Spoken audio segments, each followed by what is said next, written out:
Are you trying to build in Ghana? Are you scared of sending money back to Ghana just to end up in the wrong hands? Today I have here with me Cyber. I don't know if I should call him Cyber or Frank, because the Call me Cyber is Cyber. dead.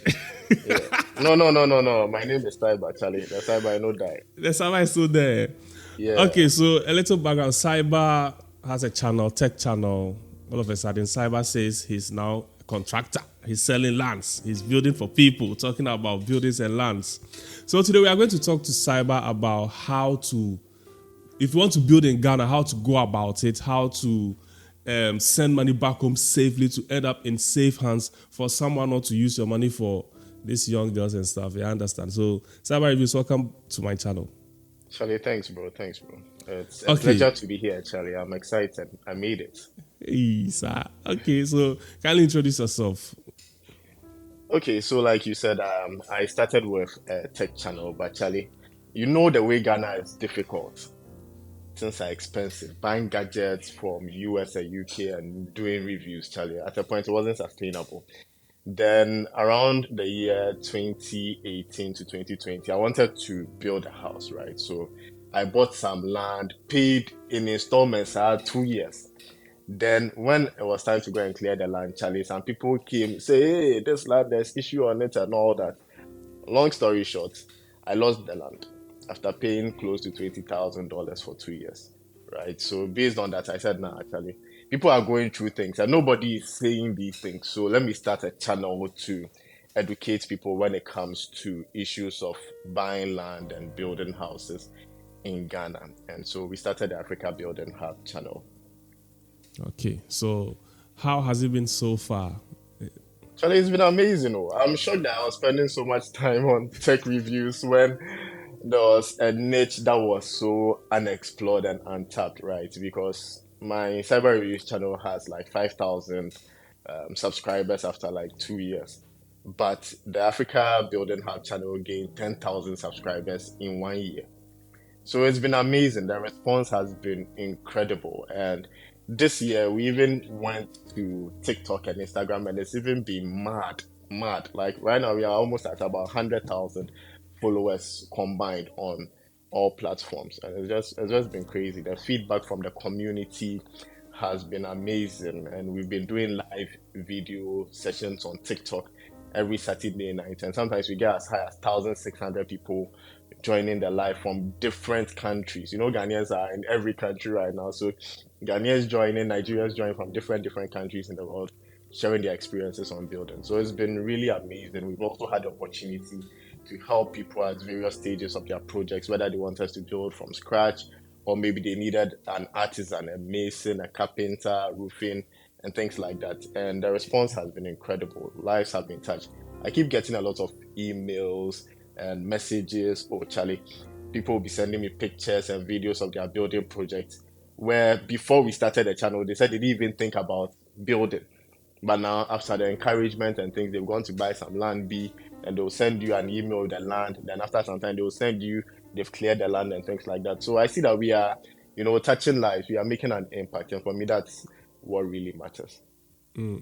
I think you are doing so well because the Africa Building Hub is now over 15K subscribers.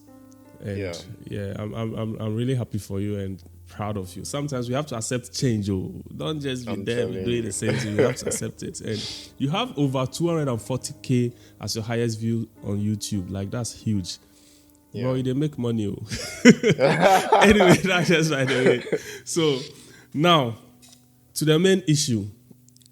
I'm in the UK. Okay. Maybe I've worked so hard. I have some money saved and I want to start building in Ghana. But I'm so scared. Landguard, people spending my money anyhow, people duping me. Yeah. So I'm just keeping the money with me here and I'm still growing old. I'll have to go back home. I'll have to go and rent. I'll have to go through all of these things when I go back home. Now, how will you be able to help me to send money back home to start something? Well, that's a very serious question, very loaded question. So the thing is, when it comes to building, I think there's an issue of trust. It's all about trust. If you trust people, too much, you are going to lose money, right? So, for example, the people that I even purchased the land from that I lost it, the $20,000, were people that in Ghana are held in semi-high esteem, like Jehovah Witnesses, okay? And not to call any religion out or whatever, but you know the way in Ghana we see those people, they Yeah, go out principle. preaching and things like that. Exactly, principle. They don't do this, they don't do that. But then integrity was an issue. So if you don't find somebody that you can trust, who has integrity and who is not greedy, not looking for their selfish interest, I'll tell you to hold on to your money. After when you come and there's a property for sale, you can buy. But if you want to build from scratch, then either maybe you have family or relationships back home that you established before you traveled, right? That you can leverage on. You can work with them to purchase the land, do the documentation and all that. Or you can go through a contractor, right? So for us, people who are in the diaspora like yourself, who can't come to Ghana, engage us because at least we have a public face. They can see us, they can trace us and all that, right? So if you engage a contractor who has integrity, has a good record and all that, then you can begin to now say, okay, I want to purchase land at Ashoman Estate, or I want to purchase land at Castle or whatever. Then they might find a land for you. Then you need to be involved in every part of the process. That one there is very important. Even if you are in Ghana, you are building, you need to be involved in every part of the process. I believe you know Asantua, Yes, yes, yes. No, the I know TikTok Santo. The superstar. TikTok Yes, girl. Yeah. yes. So even somebody like that lost money, about 300,000 Ghana cedis. She's in Ghana here. She she trusted her friend who says her cousin B was a contractor, and she never went to the place to go and even see what they are doing. And every day they'll come and say, "Oh, Charlie, you are building the nicest house, Charlie. Hey, your house, get this." Charlie, the day she said she finally went, she was shocked. Do you understand? And it turned into video content. So, regardless of where you are, if you are in Ghana or you are in the UK, you need to make sure that you are involved. I interviewed somebody recently who wasn't born in Ghana, but she is Ghanaian by, like, her parents are Ghanaian. She was born and bred in the UK. Okay. And she's been able to build a 5 bedroom house somewhere around Amasam and Dobro. Okay. And she says every year she makes time to come to Ghana at least once. So if you want to buy the land, come and see where the land is first, right? Come and see the land, at least be involved in the process of registering the land and all that. When you get your title, you take it back to your UK. Okay. If your money is going into any investment, you need to follow up on it. That's the basic advice I can give. Okay. So now I'm convinced I want to start doing something in Ghana. Yeah. Which areas do you think I should focus on? Well, this is another interesting question. So again, it depends on your budget, your interest, and why you want to build. Okay, so some people want to build for themselves to move in when they come back from the diaspora, etc., and then use it as their retirement home, or they don't want to go and live with family members when they come, and they don't want to live in Airbnb and hotels. So they want to build a house that when they come, they will move into. You understand? Then we have some people who also want to build for, commercial purposes. You are in the diaspora. Your small pounds that you are sending can be going into a building project that people can rent, or you can even sell, or use it as an Airbnb for people. So the reason why you are building is going to determine the area you want to live in. If you are going to come to Ghana just maybe once a year in Christmas, during the holiday season, and Charlie, go for Afro Nation and those kind of events, then you don't really care where you live, right? You don't even care if you are living at Kaswa or you are living at Amasaman or you are living in Ebri, right? Because you are just coming once a year. You move in, from there you go to all the events and things. But if you want it for a commercial purpose or you want to be closer to town, then your money now determines the location. Because obviously, Accra is very expensive. And again, Ghana is not just Accra. That's what a lot of people don't seem to get. Everybody wants to buy land in Accra, but Accra, the center of Accra, is very expensive. So Osu, Laboni, Cantonments, Pintex, those areas are $1 million per plot. So if you have $1 million or more, you want to buy land there, that's fine. Do you understand? But if your budget is like, let's say, you don't want to spend more than £10,000, or you don't want to spend more than £5,000, you can't afford anywhere in that area. And usually, how the cost of the land is determined is the proximity to the airport, right? Because for every country, the airport is where major activities happen. And so most of the big institutions even purchase around the airport. So we use the airport like as a yardstick for measuring the cost of land. Okay. And so if you are within 1 to 3 kilometers of the airport, that is like going to Cantonment, Osu, Labadi, Roman Ridge, all the way to, let's say, even East Legon. Those places, land costs $1 million minimum. Then now when you begin to move farther away from the airport, so you move to the Achimota, the Tema, you move to Medina, Shoman Estates and things like that. Those places you can get land for, let's say, 200,000 to 300,000. Okay. Dollars or And cities? cities. Okay. So that translates to like what, $20,000, $30,000. And you see, so just moving like maybe 10 kilometers from the airport, the price drops drastically. Then again, if you're again on a very low budget, maybe you don't want to spend more than $5,000. So that's like 50,000 to 60,000 cities.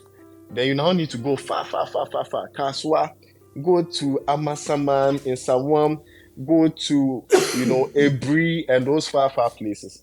So you understand, one, the purpose for which you want to build. Two, the amount of money you have will determine where you want to buy the land. But then what I would say is there's nothing like a bad land, right? Land is land everywhere. All the world conflicts and things from the time of Abraham and co has been about land. Land. Do you understand? Israel and Palestine, they're always fighting over land. Like it has been happening. Even before we are born, the Gold Coast and things like that, the people were migrating, they were fighting over land, they were taking territories and things. So any land is good land. What you use it for is what determines whether it's going to be good or not. You understand? So for me, that's what I think. And especially if you get land which is far away, buy and just don't buy just one plot if you can afford. Buy acres. I recently met a guy who has about 1,000 acres of land far away after Pram Pram. Today, maybe that land, nobody wants to go and live there. But you see, Accra has been expanding. Formerly, Accra was ending maybe at Achimota and Medina. Now, Yeah. OEB is part of Accra. Dodo Accra, they say it's part of Accra. Ashoman Estate, those days, when I was living at Ashoman, when you are coming there, they say it's a journey, like you're going to Kumasi. But now Ashoman Estate land, you can't buy again. All the way to Brekusu. So what's the name of the school? Ashesi University. Came to set up their university campus at Brekusu. Now the land over there has become expensive. Do you understand? So the land today may not be expensive, but tomorrow there might be an airport. Tomorrow there may be some big supermarket. Tomorrow there may be a stadium and things like that. So those kind of things determine the value of the land with time. So anybody who wants to buy land, I would recommend that one. Know the area, know the plan of government for the area, know if there's any institution like a university, stadium, airport, etc., which are going to be built in those areas. A mall. The moment a mall is built around your land, or you are rich, that land is expensive. Do you understand? Because people will want to even come and live in those areas so that they can work in the mall and things like that. So you need to be strategic. You can read the news, just do a Google search. Government plans for, then you put the name of the land you want to go and buy, the area there, then you see. There might be a plan for 2030 to do something over there by the government. Do you understand? So that's a good way to start. Yeah, that's solid advice right there. Even if you feel maybe you are too old and you think you don't have 20 years to live or whatever, your children are there, your grandchildren, like, do something for them. Just buy it. I hear acres And of here, land actually, after acres of land after Sege or whatever. It's just some small money. Guys, yeah, buy lands, buy them. Very, very solid advice. So now, let's say I'm a minimalist or I don't have too much money and I just want okay. to build something so I can like retire early from the UK, US, wherever, and go back home and just focus on my life over there. How much do you think I need to build a 2-bedroom house? This question, I think we get it more than 100 times a day in our DMs and emails. Now, it's a bit tricky answering this question to say you need 200,000, you need 100,000, you need 1 million to build a two-bedroom house. Okay. The reason why it is so is that everybody has unique tastes and preferences when it comes to their building. Like anybody who wants to build, one word I keep hearing a lot is my dream house. My dream house, Ah, right? Your dream is different from the next person's dream. Do you dream. understand? So you want to build a two-bedroom house. I also want to build a two-bedroom house. But the way we see it, is different. Some people like their rooms big because when they were growing up, their rooms were so small. So now that they are, old and they have money and things, they don't want to live in those small, small rooms. Once their room, Charlie, you can do everything inside the room. Their bedroom, that's what I'm talking about. Some people's halls are very big. I think when the Maya interviewed a certain man whose hall was bigger than my whole house, right? So it just tells you that people's dreams are different and people's visions are different. So usually when we get these kind of questions, what we tell people is, one, work with an architect to give you an architectural drawing, because that is what is going to determine the entire cost of your house. Let me explain. Your two-bedroom house, and you could want it as a story building, okay? So the ground floor would be a hall, and then maybe a visitor's toilet, and then your kitchen, and maybe one bedroom downstairs. Then the top would be a full room, big one. You understand? With a walk-in closet, Charlie, the bathroom, you can do things in there. You understand? And somebody too want their two-bedroom house as a bungalow-styled house. There's no story building, no flow, Charlie. Just one room, one hall, one kitchen, visitor's toilet and bath. Bam. Do you understand? So when you have the design, that's what's going to determine the overall cost. Because the person who is going to build a story building is obviously going to incur a greater cost than the one who is not doing any flow. You understand? So what I can do for you to answer your question as a general question is that if you are building your two-bedroom house on like a half plot of land, the room sizes are not very big. Let's say 2 meters by 2 meters or 2.5 meters by 2.5 meters for all the bedrooms. Then you are going to need a minimum of about 150 to 200,000 for one room. That's how Ghana you can use to cedis. calculate. Yes, cities. Sorry, I forget that there's an international channel. So you're going to need, let's say, $15,000 per room. So then your two bedrooms becomes about $30,000 to $40,000. If you have that kind of estimate, you are safe. So that translates to 400,000 to 500,000 for a small minimalist two-bedroom house, 2.5 meters, 2.5 meters for each room. Okay. But Sure. again, the design counts. Somebody's two-bedroom house, they want stones, they want Charlie glass windows, the whole wall is glass. Do you understand? Somebody too just wants blocks, somebody wants bricks, somebody wants prefab concrete, somebody wants wood partitions and things like that. So the design is going to determine the overall cost. But to be on the safe side, if you're on a minimum budget at least 200,000 cedis per room, and then you'll be safe. Okay, sharp. So with this information, I know people will be like, okay, now I think I know where I stand. How can they commit and get this thing rolling? Are you available for that? Okay, so yes, we are available. When we started Africa Building Hub channel, we started getting a lot of requests about people wanting us to build their houses for them. Okay, but the thing is, there's a caveat or there's a condition. We don't take projects outside of Accra because myself, I live in Accra and want to be able to supervise the thing and ensure quality for your building project. So if it's within Accra, yes, we are available to do so. We registered a company, we have structural engineers, we have architects, we have masons, we have all the experts that we have, mobilized for the purpose of building.